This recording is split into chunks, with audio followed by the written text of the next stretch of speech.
Salut, salut, je dis salut à vous tous, déchets du système français qui avait résisté aux tentatives de dressage et au viol mental pour vous faire accepter de vous en remettre en toute situation aux autorités désignées par l'État pour résoudre prétendument tous vos problèmes en échange de sommes substantielles bien naturellement. On va cette fois se mettre dans l'esprit d'un votant, d'un étatiste, un démocrate. C'est-à-dire quelqu'un qui considère que donner un droit qu'il n'a pas à l'État pour nuire à ses voisins est totalement légitime et même bénéfique à la société.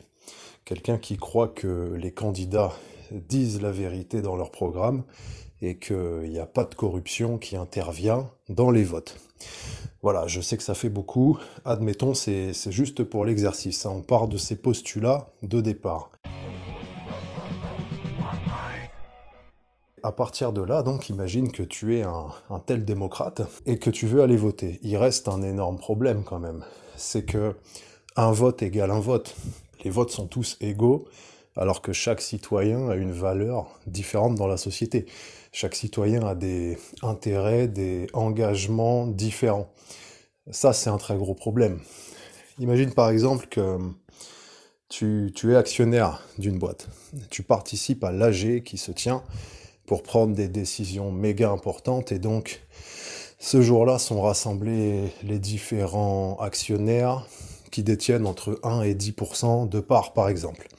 Des décisions sont prises et pendant qu'il y a une telle AG qui se déroule, dans la rue, en face du local, à ce moment-là, tu as une plaque d'égout qui s'ouvre, de laquelle surgit un clodo venant des plus bas niveaux des égouts. Et il sort de là, il se ramène dans le local, il passe la sécurité, simplement en disant que c'est son droit. Il ouvre la porte de la salle, il s'installe avec vous et il participe aux décisions, le mec. Le seul lien qu'il a avec votre business, c'est que des fois, il regarde vos produits sur votre site ou il passe devant une vitrine peut-être. Voilà, c'est la seule connexion qu'il a avec vous. Et le mec prend des décisions, participe au vote, et il a le même pouvoir de décision que l'actionnaire qui a 1% ou 10%, c'est la même putain de chose. Je sais qu'il y a des systèmes de gouvernance dans des sociétés où ça se fait comme ça. Bon, les mecs se sont mis d'accord, très bien. Si ça marche, tant mieux. Dans la plupart des boîtes, un actionnaire à qui on ferait ce coup-là, je pense qu'il trouverait ça inacceptable. Il dumperait ses actions et il irait mettre son fric ailleurs. Maintenant, il y a un exemple même encore pire. Imagine que t'es actionnaire de cette boîte, l'assemblée générale se tient, on te donne pas accès aux prises de décision.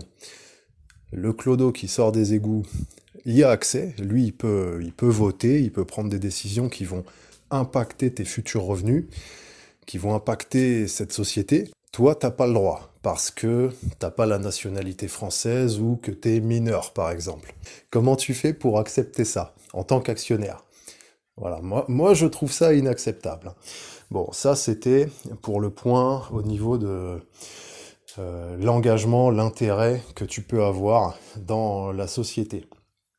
Et ça c'est mesurable vaguement par l'économie, la finance. Concernant le point de l'expérience et de l'intelligence, beaucoup moins facilement mesurable évidemment, et point qui existe, c'est bien réel, et c'est même très important quand même. Donc, toi en tant que démocrate, t'as fait ton taf, t'étudies des trucs en philo, t'as réfléchi à des questions sur le droit, la liberté, techniquement, l'économie, tu sais comment ça marche, t'as étudié des fondamentaux sur la création monétaire, l'inflation. T'as même poussé le zèle jusqu'à faire quelque chose que le votant moyen n'oserait faire. T'es allé lire les programmes des candidats. Et donc, quand tu vas voter, le jour où tu fais la queue pour mettre ton bulletin, tu te retrouves à faire la queue à côté de mecs qui ont voté à la gueule littéralement, hein. Des gueules qu'ils ont vues sur des affiches dans la rue, en allant au tabac acheter leurs cigarettes et leurs jeux à gratter. Voilà, ça c'est la réalité du vote pour un Français. Et le mec va voter avec des gens comme ça. Donc là, tu te retrouves à faire la queue, ce qui est déjà un problème, hein. Souvent, quand tu fais la queue quelque part, c'est que t'as merdé. Et tu l'as fait avec des gens qui vont avoir la même puissance de vote que toi, qui regardent la télé pendant que toi, tu regardes des vidéos techniques sur des sujets. Des gens qui, pendant que toi, tu t'interroges sur des trucs, que tu essayes d'être productif, d'évoluer, eux, ils sont en train de régresser. Tu sais qu'à 70 ans, ces mecs auront exactement le même niveau que maintenant. Et ils vont avoir la même puissance de vote que toi. Je trouve ça très dérangeant. Je vois pas comment quelqu'un qui se respecte peut accepter ça. Les exemples que je donne, c'est des exemples négatifs, où tu vas être face à des gens qui sont inférieurs à toi.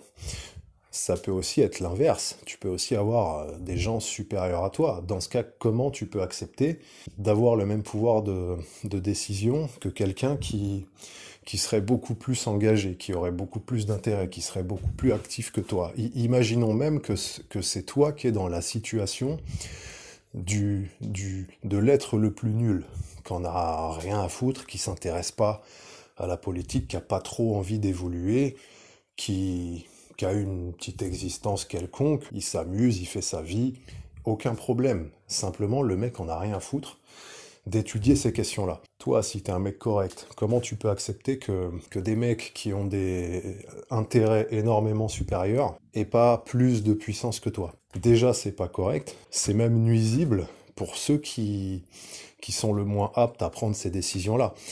Là, bien sûr, je parle toujours d'un point de vue du démocrate, c'est-à-dire dans un monde où le vote égoïste n'existe pas, où il n'y a pas de volonté à tout prix de tirer la couverture sur soi pour enculer tout le monde, bien évidemment.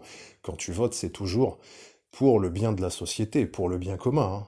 Dans un système humain où, en théorie, il n'y a que des alliés, des gens qui sont en bonne entente, t'as intérêt à ce que les plus aptes soient ceux qui ont le plus de capacité de décision. Sinon, il y aura au bas mot des entraves dans le rendement du truc. Le vote, c'est gratuit. Souvent, un système humain qui est gratuit, ça veut dire que soit ça vaut rien, soit c'est créé dans le but de soutirer de la valeur.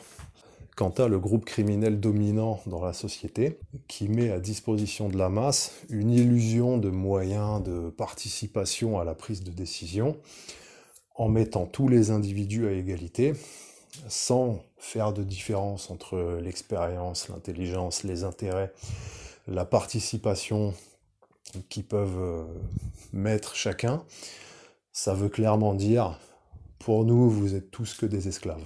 On a mis à votre disposition un système absolument vulgaire pour vous donner l'impression d'avoir accès à des commandes, et vous vous en contentez, vous y participez allègrement. On pense que vous êtes tous des cons, et à chaque fois que vous participez au vote, vous nous donnez raison. Ici, vous n'êtes tous que des vrais connards.